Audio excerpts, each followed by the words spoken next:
In the not-so-distant future, at Harvard University, a groundbreaking experiment transcends the boundaries of science and education. Dr. Zephyr, not your ordinary professor, is a capuchin monkey. Enhanced with a revolutionary brain super artificial intelligence chip interface. This interface not only augments his cognitive abilities, but also enables him to communicate complex ideas and theories, making him an unparalleled expert in the field of human evolution. Dr. Zephyr's lectures are a marvel of modern technology and biological enhancement. Drawing in students from various disciplines, the vast, amphitheater-style classroom is always packed to the brim, with students eager to gain insights into humanity's origins and trajectory from a non-human intellect.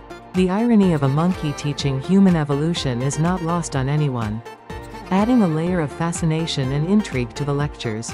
Equipped with the Brain Super AI chip, Drive, Zephyr can access and analyze enormous datasets, compare genetic information across species in real time, and simulate evolutionary pathways with unprecedented accuracy.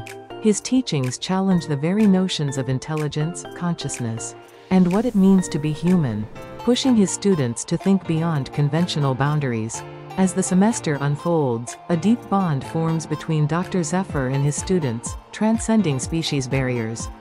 This connection fosters a unique learning environment where ideas about technology, ethics, and the future of human evolution are freely explored. The course becomes a journey, not just through the history of human evolution, but into the potential futures technology, like the brain super artificial intelligence chip, might unlock. Amidst this academic idyll, ethical dilemmas and technological concerns begin to surface. The question of where to draw the line in enhancing other species, the implications of AI in education, and the potential for a new era of interspecies communication become hot topics on campus. Dr. Zephyr's presence at Harvard becomes a catalyst for a broader debate on these issues, engaging not just the academic community but society at large. The story culminates in a symposium hosted by Harvard, where Dr. Zephyr, alongside human scholars, AI ethicists, and other enhanced animals, discusses the future of education, intelligence, and interspecies relationships. This event sets the stage for a world where learning is not just about the transfer of knowledge from one human to another, but a shared journey of discovery among all sentient beings.